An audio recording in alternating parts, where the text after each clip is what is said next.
What if one letter, just a thin white envelope, had the power to erase your entire life? Not a bill, not spam, not another random offer for a credit card you don't need, but a letter that tells you, you don't belong here anymore.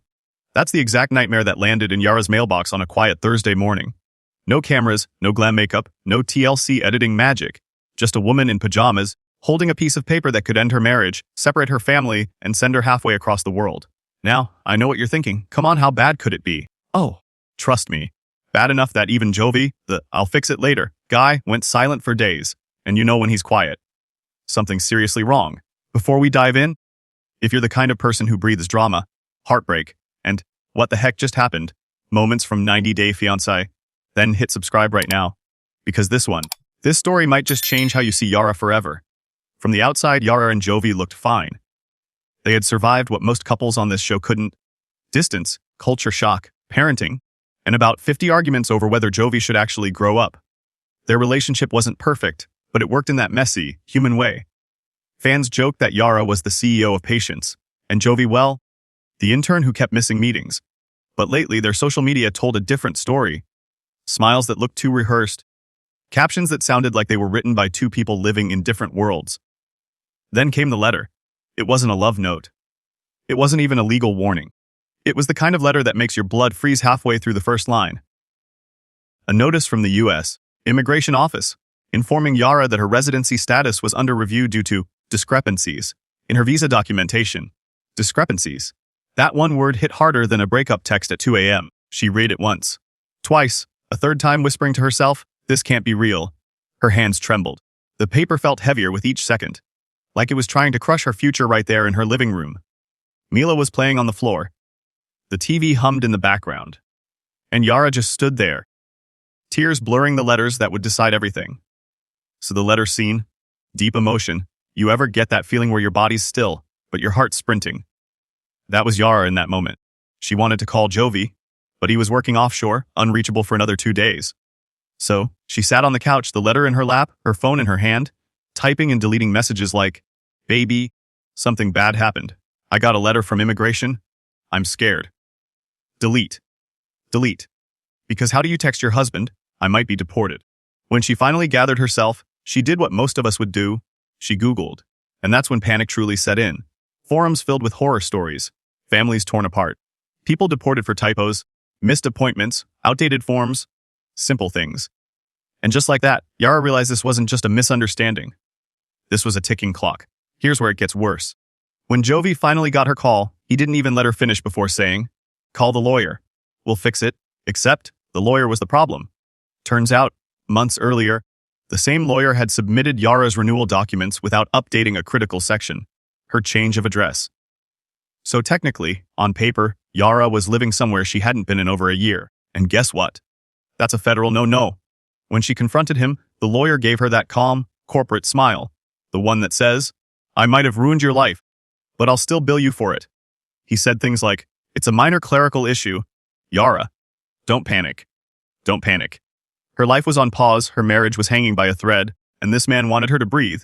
Yara walked out of that office shaking, not from fear, but from rage.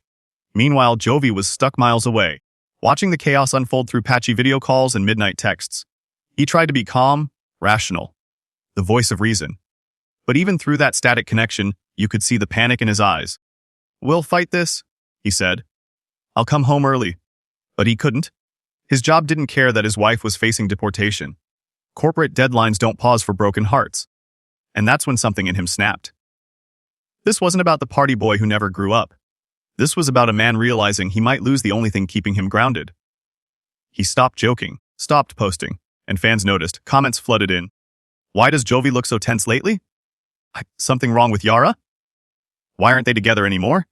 Little did they know, the storm had already begun. And here's where it gets terrifying, because the letter Yara received, it wasn't the last one. There was another envelope on the way. One that wouldn't just question her paperwork. It would threaten her entire life in America.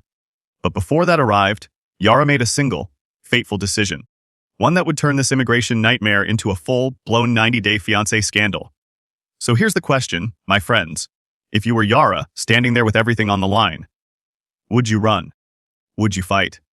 Or would you just pray that love could save you from a system that doesn't believe in mercy? Because in her case, the system answered back.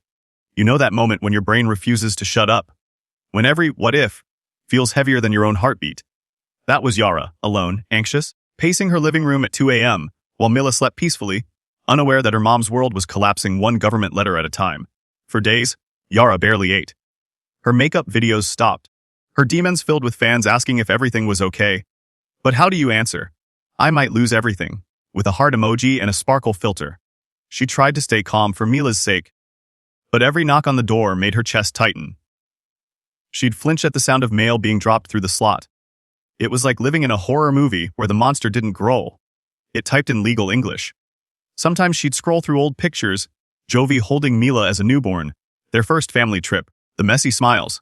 And she'd whisper to herself, I didn't come this far to be sent back. A fan started noticing. A few days later, Yara posted a black and white photo with the caption, Some battles you fight in silence. The comment section exploded. Are you and Jovi okay? You look sad, girl. What's going on? Please tell me this isn't what I think it is. And then Jovi went quiet. No new stories. No dad jokes. No offshore life posts. You could almost feel the unease in their digital silence. Because for influencers, silence is louder than screaming. And yet, some fans didn't believe it. They thought it was a publicity stunt. Others swore it was a secret TLC plot twist. But those who'd been watching closely knew this wasn't fake. Something real and terrifying was happening behind the filters. Now, I'm going to ask you something, because I need your honest take here. If you were in Yara's shoes, and one mistake from your lawyer risked your whole family's future, would you A. Lawyer up and go to war? B. Hide until things cool down? C. Or say screw it, grab your kid and start over somewhere safe? Drop it in the comments. I genuinely want to see what you'd do. Because the way Yara handled it next, it wasn't what anyone expected, so here's what they don't tell you on TV. When your immigration file goes under review, everything stops. Your benefits freeze. Your job eligibility freezes. You can't leave the country, can't renew your license, can't even travel for emergencies. You're basically trapped in a country that's deciding if you still belong. And when Yara tried to call the immigration office, she got transferred, then transferred again. 5 different calls, 5 different answers. One rep said, you should have updated your address. Another said, it's probably fine. Probably. Imagine hearing that about your entire life. Here's the kicker. Jovi later found out the form that caused this mess was submitted 2 days after their lawyer's license had been temporarily suspended. Let that sink in. The man they trusted literally wasn't allowed to practice law when he filed her renewal. From overseas, Jovi was unraveling. He'd call Yara between shifts, half drunk, half terrified. He blamed himself for trusting the wrong people, for not double-checking, for not being there. I should have handled it, he said. I should have done something. And Yara, being Yara, tried to keep him calm. She said things like, we'll fix it. We always do. But even she didn't believe her own words anymore. Her confidence had cracks, and through those cracks, fear started flooding in.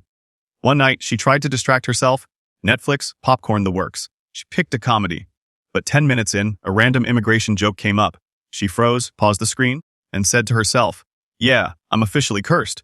Sometimes she'd joke with her friends that she should start a vlog titled Deportation Diaries. Dark humor. But hey, when your life feels like an episode of Black Mirror, jokes are all you've got.